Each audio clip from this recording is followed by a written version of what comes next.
Glória ao Eterno. Livro do profeta Jeremias, capítulo de número 38. Nós vamos ler o versículo 11, 12 e 13. Livro do profeta Jeremias, capítulo 38, versículo 11, 12 e 13. Eu quero, antes de mais nada, louvar a Deus por esse lindo privilégio de estar aqui com a noiva do Cordeiro, podendo somar com esse projeto maravilhoso, que acredito eu estar no coração do Eterno. E ainda em tempo eu quero atribuir a Deus gratidão pela vida do pregador, ministro do Evangelho, homem de Deus, Diego Vinícius, nosso amigo, nosso companheiro. Me senti muito honrado pelo convite. E eu digo que, como menorzinho da casa, para mim foi um sacrifício estar aqui hoje. A nossa vida está no controle da palma da mão de Deus.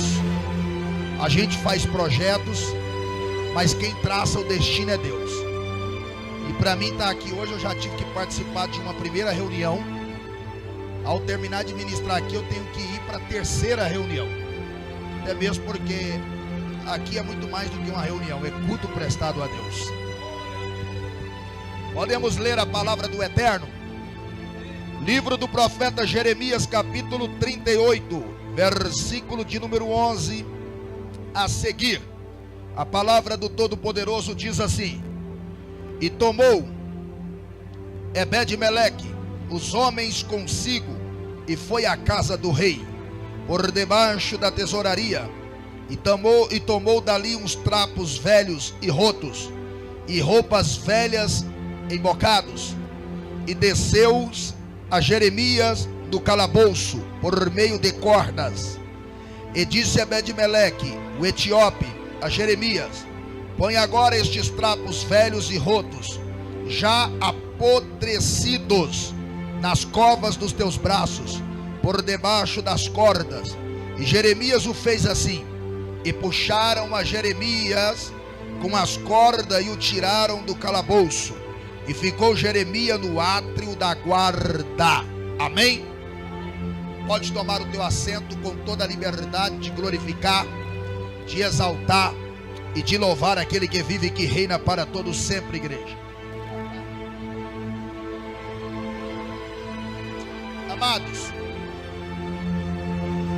Deus colocou esta palavra no meu coração recentemente agora. Acredito, glória a Deus, acredito ser a terceira ocasião que eu estou tendo o privilégio de ministrar esta palavra. E eu tenho certeza e convicção que foi Deus quem preparou esta oportunidade para abençoar as nossas vidas. Para quem não sabe, o profeta Jeremias é considerado por nós estudiosos da Bíblia como um dos profetas maiores. Há quem o identifica como um dos profetas chorão, porque ele mesmo escreveu dizendo que quem dera ele tivesse um oceano de lágrimas na cabeça para chorar pela nação de Israel. O verdadeiro profeta não é aquele que somente profetiza, mas é aquele que chora com o povo, e principalmente que chora pelo povo. Jeremias, no original, significa exaltado por Deus. E a palavra do Eterno vai mostrar para nós, à luz da história, quando você junta as duas fontes de conhecimento. E há quem diga que aquele que não respeita a história também não é digno de fazer parte dela.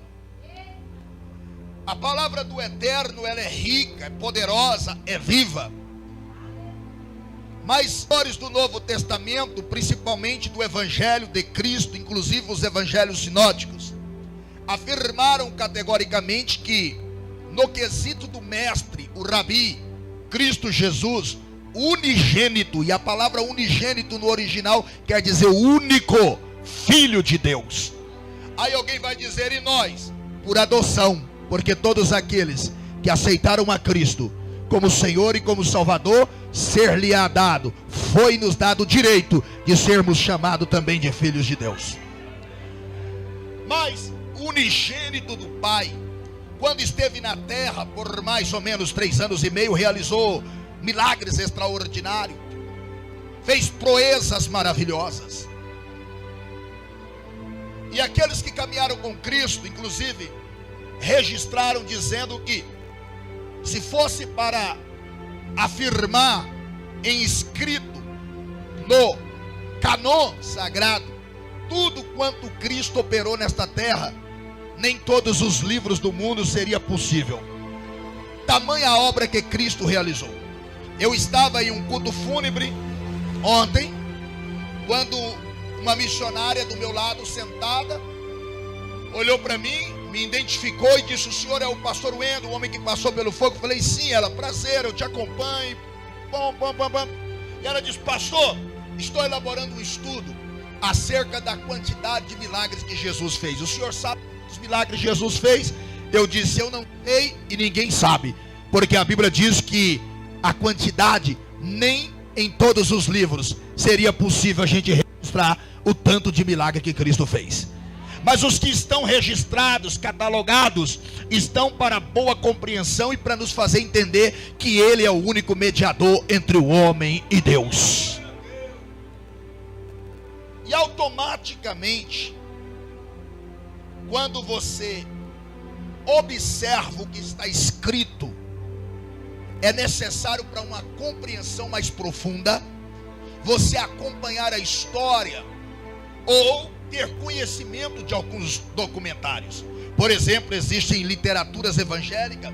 Nós, pentecostais, temos a Bíblia como palavra de Deus, e é o martelo que esmiuça a pedra, é a bússola que nos conduz ao céu.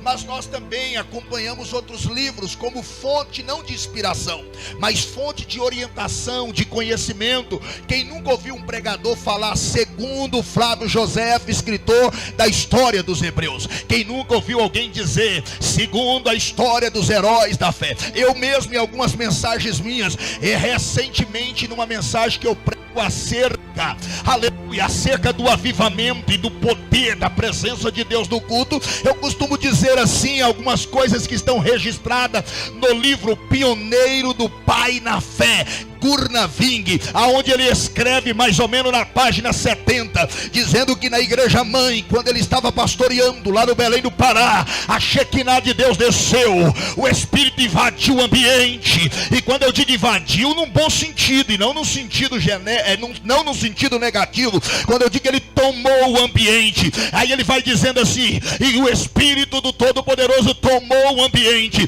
Deus deu para ele uma graça, uma autoridade, e ele levantou a mão e começou a orar pela igreja. Enquanto ele estava com a mão levantada, pessoas eram batizadas com o Espírito Santo, curadas, pessoas caíam de tanta graça, não aguentavam ficar de pé. E ele diz que o que impressionou ele é que quando ele olhou, tinha alguém no meio da igreja recebendo a oração, e ele diz que aquele irmão flutuou, levantou os 2 pés da terra. Aí eu digo para você, essa história não está na Bíblia, mas está registrada na história do pioneiro das Assembleias de Deus. Aí eu pergunto para aqueles que às vezes criticam o movimento pentecostal, se o fundador da Assembleia de Deus do Brasil diz que orou e Deus fez alguém flutuar da terra, imagina eu e você que não estamos pregando placa de igreja, mas o vaso que Deus usa. Se a gente orar nesta noite, pensa comigo que Deus é capaz de fazer. Se você não flutuar, é possível você saltar aqui nesta noite. É claro que tem pessoas que têm dificuldade para aceitar isso, mas a gente respeita, porque o respeito está acima de tudo. Eu falei tudo isso só para você compreender que a história vai dizer que Jeremias era filho de sacerdote. Automaticamente ele nasceu para ser sacerdote. O destino dele era ser sacerdote. Para quem não sabe, sacerdote é aquele que pega o povo e leva até a Deus. Profeta é aquele que pega Deus e traz até o povo. Os dois não são inimigos, tampouco trabalham em oposição. Os dois trabalham para o mesmo reino, servem o mesmo Deus e têm o mesmo objetivo: saquear do inferno as almas perdidas e trazer para os céus de glória. Esse negócio de profeta não dá certo com sacerdote é coisa do inimigo. Sacerdote foi levantado por Deus um tanto quanto profeta. E Jeremias, filho de sacerdote, o seu destino era ser sacerdote. A história vai dizer que quando chegou o tempo dele assumir o ofício, porque por um período de tempo ele foi educado, foi treinado, foi preparado, mas com certa idade, conforme o livro de Levítico, chegou a hora dele assumir o ofício.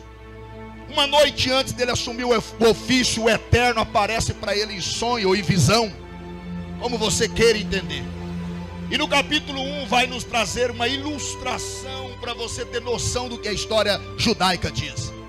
Deus aparece para ele uma noite antes e diz para ele: Jeremias,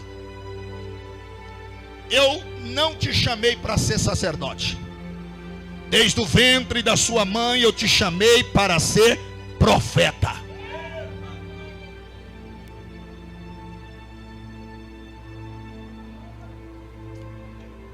Acabou de chegar um grande amigo, pastor Diego, pastor Jefferson Garcia. Para mim, pastor Wendel Gonçalves, um dos maiores pregadores do centro-oeste do Brasil. E humilde, viu? Ora para Deus usar a gente. Enquanto muitos olham para você como concorrência, tem servo de Deus que olha para você como instrumento na mão do Eterno. Deus aparece para Jeremias. E então Deus fala: Jeremias, segundo o destino e conforme o homem e a tradição, você será sacerdote. Mas eu, Senhor, que dou a última palavra nesse negócio, te digo em alto e bom som: desde o ventre da tua mãe eu te escolhi para ser profeta. Eu já tenho uma palavra profética. Todos vocês, a sua história não está traçada no destino. Você não é, tampouco será o que o povo está falando. A minha e a tua história está na palma da mão de Deus. Pastor, o pai dele era alcoólatra, a mãe dela prostituía, a família dela tem um histórico de desgraça, o destino dele é de fracasso. Não, Deus nesta noite está dizendo para você que me ouve: o seu destino está na palma da minha mão. Jeremias acorda, abre a visão. De repente o seu pai sacerdote chega e fala: meu filho, hoje é o dia. Jeremias pega e reza: papai, Deus me visitou. Quem sabe o pai abre um sorriso e imagina, então foi Deus confirmando o chamado sacerdotal. Jeremias diz: não, papai, a questão é que Deus me visitou para dizer para mim que o destino não cuida do meu futuro, que desde o ventre da minha mãe aquele que é onipotente, onisciente, onipresente já traçou o meu destino. Deus me chamou para ser profeta e não sacerdote. Jeremias começa o seu ofício profético na contramão da lógica e se torna um profeta daqueles que tem uma chamada um pouco pesada. Porque profeta que profetiza porta aberta, chave de ouro, que diz que você vai comer na mesa do rei, é um fardo tranquilo. Até ímpio recebe batendo palma. Agora eu quero ver entregar mensagem da envergadura de João Batista,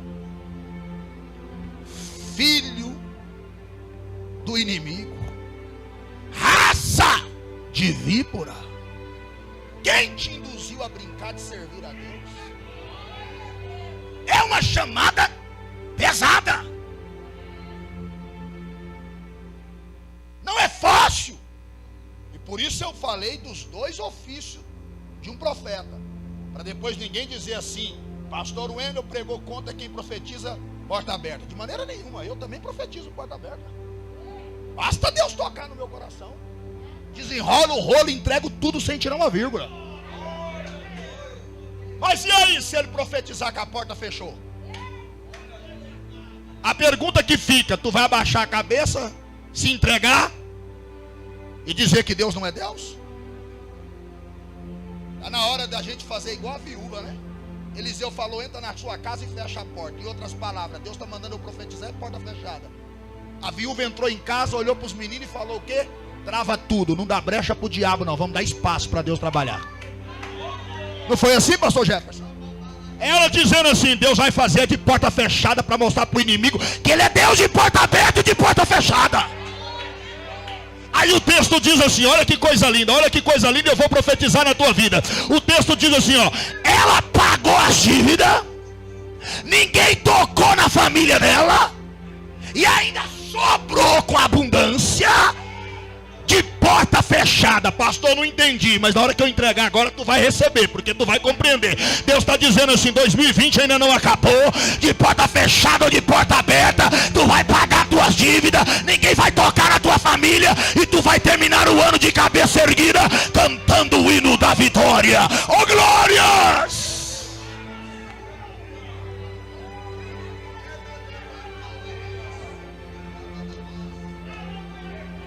A mensagem que Deus deu para Jeremias foi uma mensagem difícil de entregar em um contexto não muito favorável. Israel estava em pecado e todo bom pai que ama corrige. Eu tenho 4 filhos e tenho uma netinha. Um dia desse agora, minha menina, por exemplo, brincou na minha escrivania, bagunçou as canetas, marca-textos, meus cartãozinhos. Até a calculadora que fica na gaveta da escrivania, ela tirou. Eu chamei ela e corrigi ela. E falei para ela assim, ó, você vai ter que organizar tudo, porque o papai já falou para você várias vezes que na escrivania do papai, nas coisas particulares do papai, não pode brincar. Alguém vai dizer, mas uma criança de 6 anos? A palavra de Deus diz assim, ensina a sua criança. E detalhe, não é eu que estou falando não, é a Bíblia. Se possível com a varinha verde, tá? Pastor, misericórdia, o conselho tutelar. Tu vai obedecer a palavra de Deus ou o mundo? É isso aí, Vasco, está na Bíblia. Pastor, mas o senhor que é acadêmico de direito está indo contra o decreto. A palavra de Deus me ensina que eu tenho que obedecer às autoridades, desde que esteja em conformidade com a palavra de Deus. Se sair das Sagradas Escrituras, eu tenho amparo do Supremo Tribunal Celestial. Não é naquele que está em Brasília não, para recorrer e dizer protesto, não aceito, está errado. Então quando eu corrigi a minha filha, pastor Diego, não foi porque eu queria castigar ela de maneira nenhuma. Essa minha filha caçula até hoje não tomou nem uma palmadinha. Mas o meu menino Wendel Júnior, geralmente menino homem tem um pouco mais de energia do que menina mulher. O meu menino Wendel Júnior deve ter tomado uma meia dúzia de palmadinha na bunda. E teve uma vez que eu peguei uma vara verde, e o talo da vara verde dói, né, irmão? Tem gente que emborca assim a coluna, né? Quando a vara verde come no ombro, né? E uma vez eu peguei uma vara verde e dei 2 lapadas no Wendel Júnior, meu menino, que hoje é casado, hoje é pai de família. Gente, eu chorei no outro quarto mais do que o Wendel Júnior. Pensa num pai que chorou. Porque eu não fiz aquilo para castigar meu filho, eu fiz aquilo porque eu amo ele. Porque eu quero o melhor para ele. Pai que passa a mão na cabeça não ama, mano. Porque se ele passa a mão na cabeça hoje, o mundo lá fora espanca amanhã. E Deus, como pai da nação de Israel, ele olhou para os judeus, e aquele amor de ter escolhido aquele povo, a menina dos olhos dele, ele disse, não tem como, meu povo está em pecado, em desobediência, brincando de servir a Deus. Então eu imagino Deus dizendo assim, eu preciso corrigir, vou ter que pegar uma vara verde. Que vara é essa? A Babilônia. Primeira coisa que eu aprendo aqui, está na hora da gente parar com esse negócio de ficar dando ibope pro diabo. E desculpa eu estar falando aqui dentro, porque quem dá ibope pro diabo é crente. Pastor, é? Sim. Se tu for falar com o ímpio lá fora do diabo e começar a falar diabo para lá, diabo para cá, o ímpio fala, não fala nesse nome não. Quem dá ibope pro diabo é crente. Ah, o diabo fez isso, o diabo fez aquilo, o diabo a política é do diabo, é nada. Está na mão dele porque o povo entregou. Nem o inferno é do diabo, porque a Bíblia diz em Apocalipse que quem vai inaugurar o inferno é Deus, lançando a besta, falso profeta, o diabo e aqueles cujo nome não foi achado no livro da vida. dia eu fui para o Mato Grosso pregar, um empresário que congrega comigo falou: pastor, eu tenho um sonho de fazer missão na prática, o senhor me dá o privilégio um dia de acompanhar o senhor? Eu falei: dou. Tal dia a gente vai para o Mato Grosso pregar, e lá a gente vai ministrar a palavra de Deus na manhã de domingo, numa aldeia indígena. O senhor quer ir comigo? Quero. A gente vai. E ele falou assim: eu tiro a passagem. Eu falei: não, nós vamos de carro, é obra missionária mesmo. Na metade da estrada, quem já esteve no Mato Grosso sabe o calor que é lá. Aquele sol quente. O meu pneu dianteiro do carro furou, bem na rodovia. Eu falei: meu Deus do céu, a preguiça que eu tenho de trocar pneu de carro. Desci. O companheiro era convidado, eu não ia mandar ele trocar o pneu. Desci. Quando eu estou lá atrás, abrindo o porta-mala para pegar o macaco, a chave, eu escuto o companheiro orar. Quando eu aproximei o ouvido, ele estava orando mais ou menos assim: nós não aceitamos tu aqui, tu está repreendido, sai daqui, diabo, sai daqui, demônio, nesse carro tu não fica. Eu falei: ô, que oração é essa? Não, é o diabo. Eu falei: o diabo? Furou nosso pneu. Furou nosso pneu? Carro dizimado, consagrado, de profeta, e tu vem dizer para mim que o diabo está aqui dentro? Pode estar em qualquer lugar, menos no meu carro. Ué, não quer que o pneu fura, anda de a pé. Se furou é porque tu estava com carro, ué. Diegão falou para mim que fez um consórcio, vai comprar um automóvel. Comprou, prepara, pneu fura. Fura ou não fura, pastor Jeff? Tem que trocar óleo, certo quilômetro. Aí não vem espiritualizar ou sensacionalizar o diabo. Não.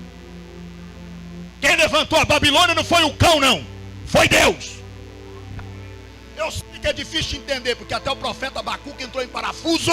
Tentou até contender com Deus. Como é que pode o Senhor pegar um povo mais ímpio do que nós para nos corrigir? É Deus dizendo assim: eu faço e quem faz é eu, porque quem é Deus é eu. Então não pergunta não, questiona não, aceita.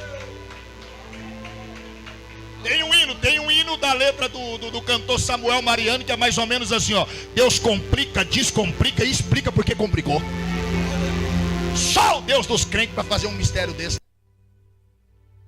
Aí, o profeta Jeremias era o único profeta no singular que pregava a mensagem de Deus, porque tinha profetas no plural que pregava aquilo que o povo queria ouvir. Desculpa, tá? Mas a maioria vai falar o que você quer ouvir. Porém, sempre vai haver um remanescente fiel para falar o que Deus mandou. Os profetas diziam para o rei Zedequias: fica tranquila, descansa teu coração, porque o Egito foi contratado por nós. 2 milhões de soldados, segundo a história. A Babilônia não vai entrar aqui em Israel, não vai destruir Jerusalém. Somos o povo de Deus.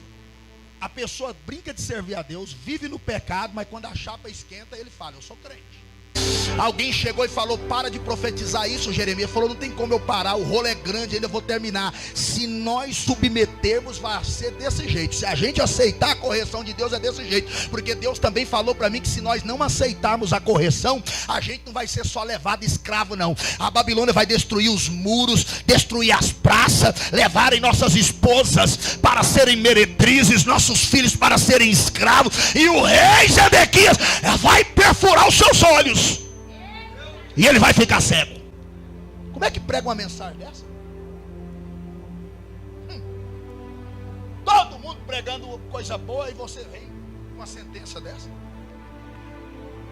Parece aquelas vigílias, sabe, pastor Jeff, que tem 4, 5 pregadores, os que vêm primeiro do que a gente, descarrega tudo e pá, recebe, pá, tem que ir embora, vai indo embora. No finalzinho fica você pro final com meia dúzia de crente com sono. E ainda Deus pega e te dá uma mensagem diferente das outras todas que veio antes de tu. Pegaram o profeta Jeremias e lançaram ele numa cisterna. Os historiadores vão dizer que essa cisterna tinha de 25 a 30 metros de fundura, água até na tampa. Só que quando Jeremias caiu lá no fundo e imaginaram que ele ia morrer afogado, a Bíblia vai dizer que só tinha lama. Eu não estou afirmando não, mas a pergunta que fica no ar: quem secou a cisterna? Fica tranquilo, irmão. Se te jogarem no poço achando que tu vai morrer, Deus seca as águas. Jeremias caiu na lama e atolou. O eunuco Ebed-Meleque, que no original significa um servo do rei. Há quem diga que não tenha o um, mas só servo do rei. Enquanto a maioria e os príncipes quer jogar a gente no fundo do poço e deixar a gente atolado, porque pregamos a verdade, aonde houver um servo do Deus vivo, ele vai estar disposto para te ouvir. Um servo do Deus vivo chegou no rei e falou assim: o que fizeram com Jeremias está errado. O homem é homem de Deus, conheço o profeta, está falando da parte do eterno, e se a gente deixar ele lá, ele vai morrer. E profeta não nasceu para terminar a história dele no fundo do poço atolado, não. Como o eunuco cuidou do rei desde criança, tinha uma certa liberdade. O rei, sabendo que a Babilônia rodeou Israel, ele disse para o eunuco: faça o que tiver no teu alcance, pega 30 soldados, vai lá e arranca o profeta do fundo do poço e do atoleiro. Nesta noite o rei está dando ordem dentro do mundo espiritual, e não precisa de 30 anjos não, basta um para te arrancar do fundo do poço, para te tirar do atoleiro. E se você acredita nesta palavra, fica de pé em nome do Senhor Jesus Cristo. Ficar de pé um pouquinho com o pregador, não desgaste um não, né? Um dia eu estou pregando lá em Votuporanga, São Paulo. Quem conhece Votuporanga aqui? Uma vigília, colocou uns 20 cantores. Todo cantor mandava a gente ficar de pé. Aí a banda cantou 3 hinos. E eles hinos, como diz o nosso saudoso bispo Abigail Carlos de Almeida, tamanho da Belém, Brasília. E a gente de pé. Eu não aguentei, né? Eu sentei. Os últimos 2 hinos eu sentei. Aí quando me deram o microfone eu escutei, né? Porque estava sentado do meu lado, eu escutei o vocacionista da banda falar assim: você viu o pregador, nem ficou de pé na hora que a gente pediu para o povo levantar. Aí eu falei assim, agora, e eu peguei ele na esquina. Falei: irmãos, fica de pé. E eu quero dizer para vocês que eu já estou com 4.0, não tenho estrutura física para ficar 3 horas numa vigília em pé e depois mais 1h30 pregando em pé. Rebenta a veia, desgasta a gente é ser humano. Mas se esses jovens da banda me animar e ficar de pé comigo aqui, eu vou ficar aqui e vou pregar 1h30 hoje. Você ficou? Não ficou um, pastor Jefferson? Foi tudo para cantina com salgado, 3 horas da manhã. Segura aí. Obed-Meleque foi lá na tesouraria do palácio, pegou corda, e eu li com vocês, está lá no texto. O que mais que ele pegou? Roupa velha, trapo podre e tecido roto. Para que serve, pastor, tecido roto? Está rasgando à toa. Para que serve roupa velha, pastor? Para que serve tecido podre que está desfiando? Tem alguma utilidade? Até onde eu sei não tem utilidade nenhuma. Serve para nada, ninguém dá valor nenhum. Levei umas roupas para uma aldeia indígena agora recentemente, começo do ano agora, lá para Água Boa. O próprio secretário de missão que pediu as roupas falou: pastor, o senhor já faz uma seleção aí, porque quando a gente já pede, o povo manda uns trem velhos, uns trapos velhos. Ou seja, o secretário de missão lá estava dizendo para mim: ó, trem podre, trem velho, não serve para nós aqui não. Aí o bendito do eunuco vai lá e pega roupa velha, tecido podre, pano roto, chega na cisterna e fala: Jeremias, Deus mandou o livramento. Imagina Jeremias falando assim: desce a escada, porque não dava para montar um elevador naquela época, né? Desce a escada. O eunuco fala assim: não vai ser do jeito que tu quer não o livramento, vai vir do jeito que Jeová me designou. Porque tem hora que a gente quer que Deus faz um milagre do jeitinho que a gente descreve, né? A gente pede o bolo e dá a receita para Jeová. Querido, padeiro faz pão, costureira confecciona, pedreiro constrói, mas milagre só Deus faz. Tem uma colega minha lá na cidade de Itaberaí que cresceu comigo no grupo de jovens. A oração dela era assim: Deus, eu quero casar. Até aí tudo bem. Aí ela descrevia para Deus: quero do cabelo lisinho, olhos verdes, com tórax assim, assim.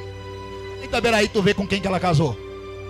Cabelinho de bombril igual do pastor Wendel, neguinho igual o pastor Wendel, barrigudinho igual o pastor Wendel, não. Mas não adianta.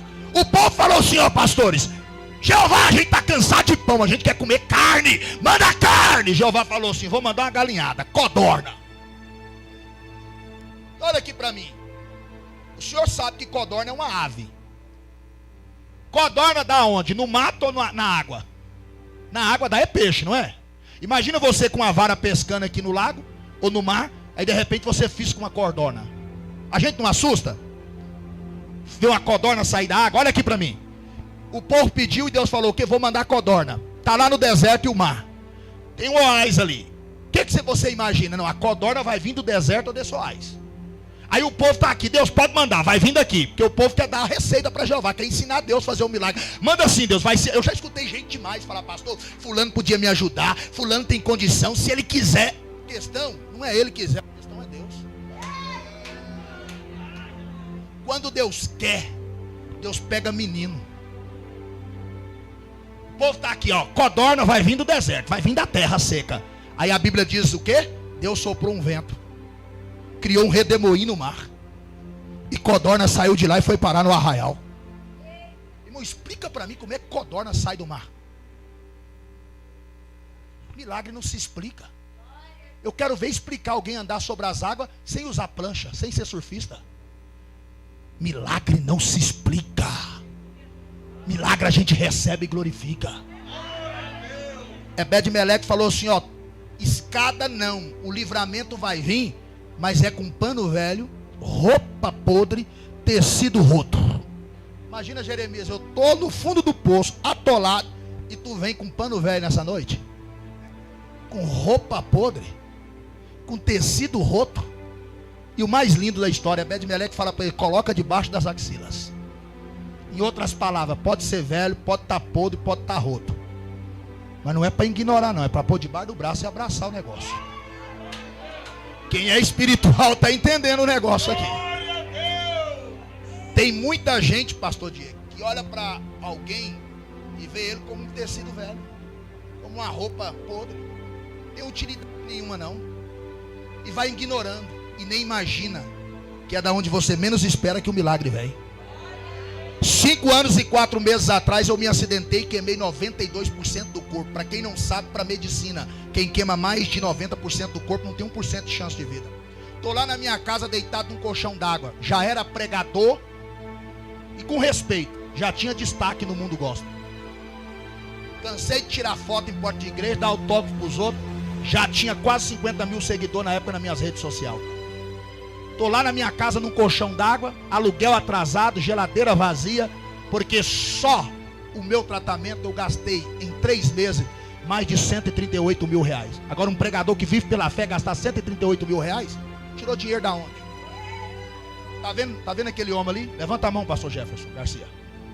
Esse menino aqui, ó, foi lá e bateu na porta da minha casa. Minha esposa falou assim, pois não, pastor, porque todo mundo que ia lá na minha casa me visitar, quando entrava lá, ô pastor Wendel, que situação, porque vi um tiçãozinho todo queimado, cheio de gás para todo lado, eu perdi 78% da pele, as unhas caíram, cabelo encroou, engenhei o pulmão, os rins queimou tudo, eu estava semi-vegetando um colchão d'água desse jeitinho aqui, ó, todo enfaixado de branco, todo mundo que entrava lá, não saía nem na calçada não, na área da minha casa saía no WhatsApp assim, ó, nos grupos dos pregadores, meu Deus do céu, só Deus, acabou, nosso amigo já era, vamos orar por ele. Minha esposa falou, vamos lá ver o menino. O pastor Jefferson olhou. O pastor Wendel, esse testemunho do senhor vai ser um milagre grande demais. O povo chegava lá e dizia assim, meu Deus do céu, pastor, nós estamos orando pelo senhor. Pastor Jefferson e André Azevedo foram os únicos que entrou lá na minha casa e não falou assim, meu Deus do céu, falou, esse testemunho, tudo que tu está vivendo é um testemunho, crente. E para terminar, o pastor Jeff falou assim, pega 100 CD do pastor Wendel, foi 150, não sei. Ele perguntou, o senhor tem CD aí, pastor? Eu falei, tem, porque eu não estou pregando. Pregando na porta da igreja, depois que Deus te usa, já é difícil vender. Agora imagina você em casa acamado. O pastor Jeff falou assim, me dá 100 CD ou 150. Para quê, Jefferson? Vou sair pregando, mas não vou vender nenhum material meu não, vou vender o seu para mandar o dinheiro para tu pagar aluguel, para tu pagar tua água, pagar tua energia e comprar seu remédio. Aí eu vejo pregador, lembra que eu disse na introdução aqui que pastor e pregador não é inimigo? Profeta e sacerdote é amigo? Eu não entendo por que fica essa divisão. É pregador falando mal de pastor, é pastor criticando pregador. Na hora da gente parar com isso. Pregador puxando tapete de pregador, igual um dia desse eu ouvi num grupo de pregador, a gente tem que matar enquanto é calanguinho, porque na hora que virar jacaré, coma a gente. Isso é coisa de ímpio, coisa de servo de Deus, não. Ah, pastor, mas não prega nada, mas não canta nada, mais fraquinho que choquinho de pilha. Tu nem imagina que pode ser a ferramenta que Deus vai usar para te tirar do fundo do poço, crente. Tu nem imagina que pode ser a ferramenta que Deus vai usar para te arrancar do atoleiro ainda esse ano. Até mesmo porque o apóstolo Paulo diz que Deus pega os que não são para confundir os que pensam que é. Deus usa os pequenos para envergonhar os grandes. Esse é o Deus que nós servimos. Deus gosta de fazer desse jeito. Alguém disse para mim uns 20 dias atrás: pastor, estou pensando em ser pregador. Que conselho que o senhor me dá? Porque eu tenho medo de passar necessidade, etc, etc, etc. Pastor Jefferson sabe quem é. Aí eu disse para ele assim: o senhor que está me pedindo conselho, então vou lhe dar. Muda sua estratégia. Ele: como assim? Falei: para de ficar correndo atrás dos grandão. Naamã foi bater aonde? No palácio. Vou falar com o rei. O rei olhou para ele e falou: o quê? Tá achando que eu sou curandeiro, rapaz? Pega descendo, bateu na porta errada. Mas no palácio é que Deus faz coisa grande. Aí é os grandão que Deus usa. Deus também usa pequeno, tá? Daniel estava no palácio, comendo na mesa do rei, pregando para ministro. Mas na beira do rio Quebar tinha alguém como Ezequiel pregando para amassador de barro, tá? Tô falando de grande não. Deus usa grande, mas usa pequeno. É isso que eu quero que entre na sua cabeça. Tá na hora de parar de desprezar os pequenos. Postei um videozinho no meu Instagram semana atrasada, um bonito de um pastor que está fazendo obra missionária no Nordeste, foi lá criticar. Esses pregadores, né? Acha bom porque ganha oferta. Eu quero ver vir para o Nordeste. Eu falei: imagina se todo pregador tivesse aí no Nordeste igual o senhor, rapaz. O que aconteceria com o povo aqui em Goiânia, com o povo no Rio, em São Paulo? Para cada caso Deus tem uma ferramenta. O segredo não é a ferramenta, não. O segredo é a mão de quem manuseia a ferramenta. Vou repetir porque isso aqui é profético. O segredo não é a ferramenta, não. É a mão de quem manuseia a ferramenta. Jeremias, tá podre, tem valor nenhum, é roupa velha, mas não abraça, coloca debaixo do braço, porque Deus vai te arrancar do fundo do poço usando esses trapos podres. Eu imagino o eunuco dizendo assim: segura aí, coloca debaixo do braço, não pisa não, e vem o eunuco, e vem uns 30 arrancando ele. E aqui eu termino. Uma semana antes do meu acidente, preste atenção aqui, nunca contei isso em igreja nenhuma, nem no meu livro tem o que eu vou te falar aqui agora. 7 dias antes do meu acidente, eu estou pregando em Goianira, na sede regional da Assembleia de Deus Campo de Campinas. Tem uma irmãzinha lá, ela me mandou uma mensagem agora recentemente. Quando ela começa a disparar os torpedos dela, é uma loucura. Chama Silvanete, vou falar o nome dela porque eu falei com ela esses dias. Ela: conta, pastor, conta, ela acha bom contar. Sabe aquela o HD dela não funciona 100%?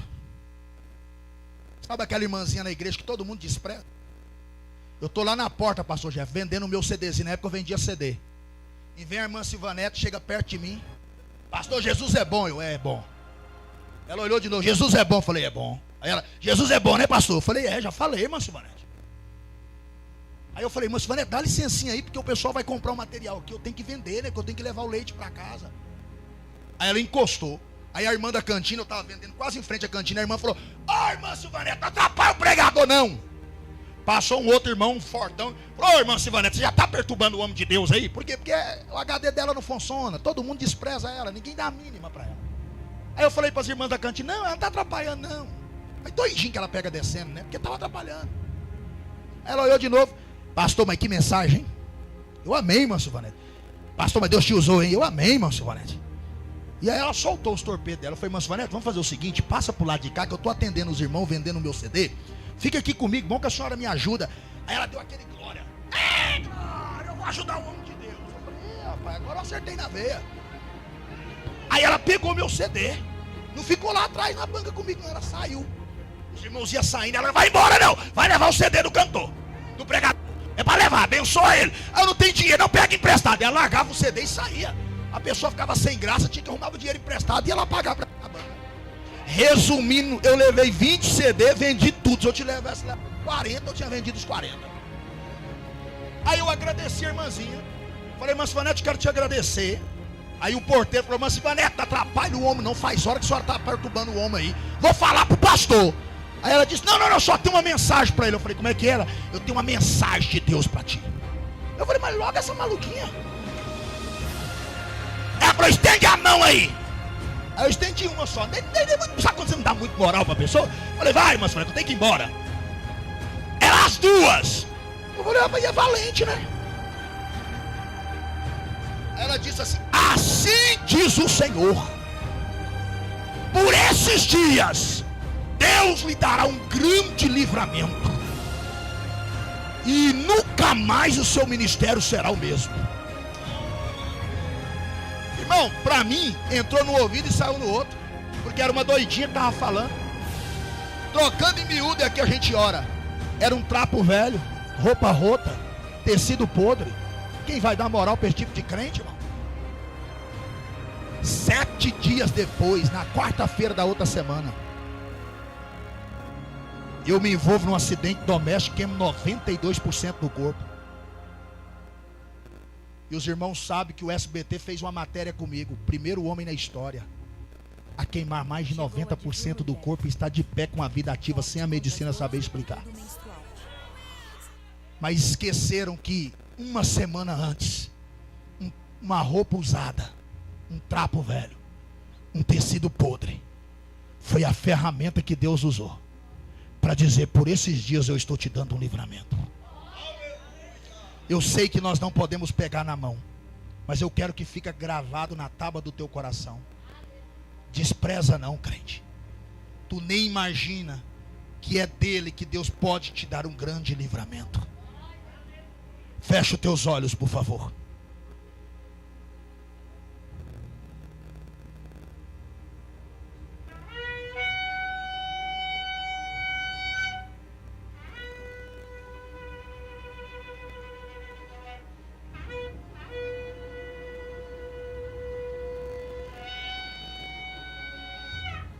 Meu Deus e meu Pai, parece coisa pequena aos nossos olhos, mas sabemos que é um projeto grande. Assim como através daquele tecido podre, pano roto, roupa velha, o Senhor arrancou o teu profeta do fundo do poço, tirou ele do atoleiro. Eu profetizo que através do culto aqui hoje, por meio de cada um que já teve a sua participação e ainda vai ter, o Senhor está arrancando profetas do fundo do poço. Quem sabe esse homem foi jogado nesse atoleiro porque prega a verdade igual o profeta Jeremias. E de repente príncipes, homens grandes disseram, vamos matar o vaso, vamos acabar com a varoa. Mas nesta noite o Senhor está dizendo, eu vou arrancá-la do fundo do poço, eu vou tirá-lo do atoleiro, nem que seja através de tecido velho, nem que seja por meio de roupa podre. Mas profeta escolhido por Deus não termina a história no fundo do poço, nem no atoleiro. Hoje Deus te arranca do fundo do poço, hoje Deus te tira do atoleiro. Recebe a vitória, recebe a vitória, em o nome do Senhor Jesus Cristo. Racalaba, Shuribikalamando, Recalaba, Sequebantocomanai. Receba aí a tua vitória. O vaso é pequeno, mas está na mão do Deus grande. A ferramenta é pequena, mas está sendo manuseada pelo Deus Todo-Poderoso. Oh glória! Em nome do Senhor Jesus Cristo eu profetizo que chegou o tempo de Deus pegar os pequenos, chegou a hora de Deus usar os pequenos, chegou esse tempo, aleluia, aleluia. Termino dizendo 1 Coríntios capítulo 27, capítulo de número 1, versículo 27, mas Deus escolhe as coisas loucas deste mundo para confundir a sábia, e Deus escolheu as coisas fracas deste mundo para confundir as fortes, e Deus escolheu as coisas vis deste mundo e as desprezíveis e as que não são para aniquilar as que são. Chegou o nosso tempo, chegou a tua vez. Esse é o momento de Deus para a tua vida. Recebe o Kairos de Deus, o tempo de Deus usar os pequenos na terra.